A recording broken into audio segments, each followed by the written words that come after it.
Dans le cadre du cours Analyse asymptotique, nous allons voir une des parties les plus importantes, c'est-à-dire les développements limités. Donc dans développement limité et unicité, nous allons d'abord commencer par voir la définition. Alors il faut bien comprendre que les développements limités, c'est un outil fondamental de l'analyse. On le retrouve beaucoup en physique et dans plein d'exemples.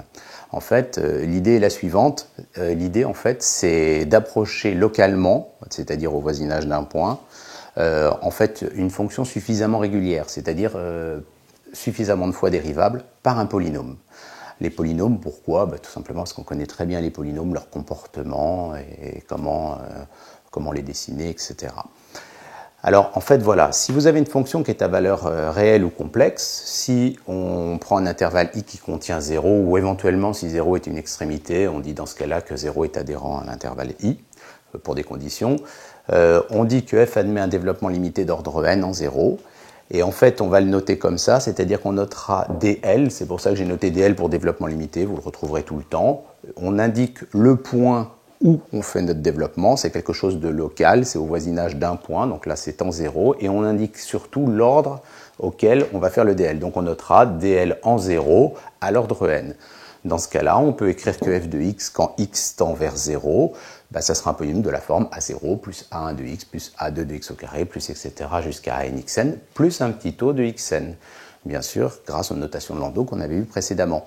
Éventuellement, on peut l'écrire sous la forme xn fois epsilon de x avec epsilon, une fonction qui tend vers 0 quand x tend vers 0.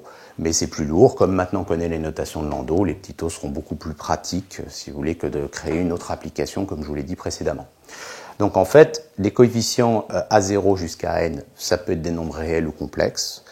Et on notera, si vous voulez, toute la partie polynomiale, en fait, on appellera ça la partie régulière. Donc en fait, c'est ce qu'on appelle la partie régulière du développement limité, tout simplement parce que celle-là ne pose aucun problème. On verra par la suite ce que peuvent valoir en fait ces coefficients. Je vais vous faire quelques remarques sur les développements limités. En fait, la première remarque, c'est que déjà un développement limité se présente toujours dans l'ordre des puissances croissantes. Bon, bien sûr, du plus petit au plus grand. Mais en fait, c'est dans l'ordre décroissant d'importance. Pourquoi? Parce que comme on est au voisinage de 0, plus vous élevez la puissance, plus le nombre est petit. Donc le nombre le plus grand, finalement, c'est d'abord la constante, puis après le terme à la puissance 1, puis 2, etc. Donc n'oubliez pas, surtout, toujours, première règle, on écrit toujours un développement limité suivant les puissances croissantes. La deuxième chose à ne pas oublier, c'est de ne pas oublier le reste. N'oubliez pas qu'en fait, on va faire une approximation par une fonction polynomiale avec des conditions où la fonction doit être suffisamment régulière. Donc, si vous oubliez le reste, vous êtes en train de dire que la fonction est un polynôme. Ce qui est une grosse bêtise, puisqu'en fait, ce n'est pas un polynôme, c'est juste une approximation. On veut connaître le comportement de la fonction. Donc, vraiment, n'oubliez pas le reste. Vous dites à combien, à quel ordre, finalement, vous faites votre approximation. Enfin, si la partie régulière du développement limité en 0 en n a une partie qui est non nulle, c'est-à-dire sa partie régulière est non nulle, donc forcément, ça va nous fournir un équivalent de la fonction au voisinage du point. Par exemple, si on prend un terme qui est de la forme c x puissance p avec bien sûr c non nul et p appartenant à une étoile, eh bien en fait, on dit que f de x est un infiniment petit d'ordre p au voisinage de 0.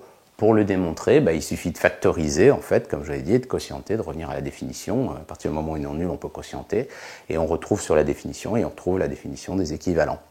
Donc, en fait, le premier terme en fait, de votre développement limité, dès qu'il est non nul, vous donne finalement un équivalent de la fonction. Ce qui va nous permettre par la suite, si vous voulez, de connaître le comportement de fonction et d'aller beaucoup plus loin que ce qu'on avait pu faire en terminale, de pas seulement se limiter à, par exemple, une application, une tangente horizontale ou une asymptote ou des choses comme ça. On va pouvoir aller beaucoup plus loin dans l'approximation pour avoir une meilleure vision de la fonction et son comportement en 0 ou éventuellement plus tard en l'infini.